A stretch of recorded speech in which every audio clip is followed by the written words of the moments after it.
কিভাবে দক্ষিণ আফ্রিকাকে হারিয়ে টি-20 বিশ্বকাপ জিতল ভারত? 5টি কারণ।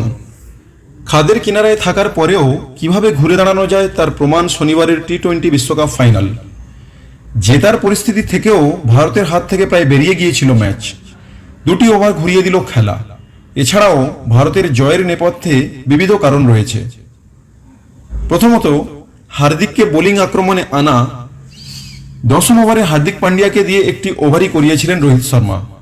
তার পরের দিকে হেনরিক ক্লাসেনের ব্যাটিংয়ের সামনে স্পিনারেরা বেধড়ক মার খাওয়ার পর কিছুটা বাধ্য হয়েই হার্দিককে এনে ফাটকা খেলেছিলেন রোহিত। সেটাই কাজে লেগে গেল।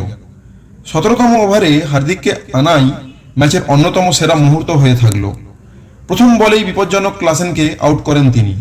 সেই ওভারে মাত্র 4 রান করেন তিনি। শেষ ওভারের প্রথম বলে আউট করেন আরেক বিপজ্জনক ব্যাটার ডেভিড মিলারকেও। এই দুটি আউটই ম্যাচের মোড় ঘুরিয়ে দেয়। পাশাপাশি বুমরাকে আক্রমণে ফেরানো বুদ্ধিমান সিদ্ধান্ত। ওয়েস্ট ইন্ডিজের বিভিন্ন মাঠে স্পিনারেরাই সবচেয়ে বেশি ভূমিকা নিচ্ছিলেন, কিন্তু দক্ষিণ আফ্রিকার ব্যাটারদের কাছে স্পিনার অস্ত্র ভোঁতা হয়ে গিয়েছিল। 16তম ওভারে বুমরাকে এনে এক ধাক্কায় প্রোটিয়াদের রানের গতি কমিয়ে দেন সেখানে।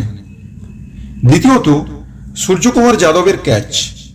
20তম ওভারের প্রথম বলে ডেভিড মিলারের যে ক্যাচটা সূর্যকুমার যাদব নিলেন তা শুধু এই বিশ্বকাপ নয়, ভারতের ক্রিকেটের ইতিহাসে অন্যতম সেরা ক্যাচ হয়ে থাকলো।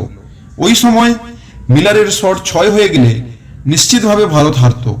চাপের মুখে বাউন্ডারির ধারে প্রথমে সূর্যকুমার ক্যাচ ধরলেও শরীরের ভারসাম্য না রাখতে পেরে বল উপরে ছুড়ে দেন।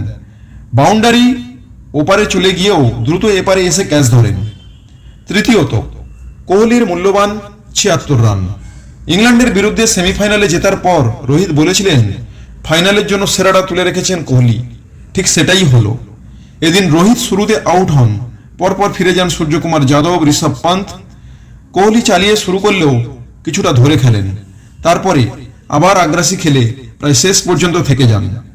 চতুর্থত, অক্ষরকে আগে নামানো। রোহিত, সূর্য এবং পান্ত পরপর আউট হয়ে যাওয়ার আচমকাই চাপে পড়ে গিয়েছিল ভারত। সেই সময় কোহলির পাশে দরকার ছিল এমন একজন যিনি সেই মুহূর্তে বুদ্ধি কাজে লাগিয়ে ধরে খেলতে পারেন।